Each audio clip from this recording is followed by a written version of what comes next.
बुंगोन दि माने जों हाग्रामा सारखौ गोदोनिफ्रायनो दासिमबो माने सापर्ट खालामो बेखायनो हाग्रामा सारजों लोगोसे मोजां खामानि हारिनि बा समाजनि मोजां खामानि मावलांनो थाखाय जों दिनै ओंखारबोदों आरो दिनै BPF हान्जाखौ मोजां मोननानै बा जों साधारन स्टुडेन्ट नर्मेल मानसिसोमोन नालाय जोङो कुनु राजखान्थि हान्जायाव जेनेबा गैयामोन UPPLआनो जा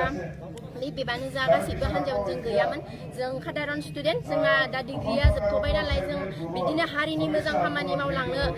गोसो गुदुं जानानै माने दिनै जोङो BPF हान्जायाव जयेन जादों आरो जोंनि मोननांगौ मोनथाइफोरा गोमालांजोबनो हमदों बेखायनो जों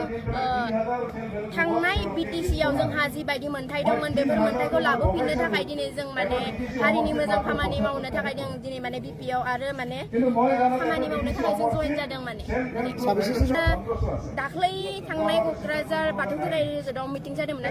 चिराङाव मिटिं जादोंमोन ना बेयावबो जोंनि लोगोफोरा जयेन जादोंमोन आं माखासे उसुबिदानि थाखाय बे मेलाव नुजाथिनो हायाखैमोन बेनिखायनो दिनै जों साब्रै जाफैदों आरो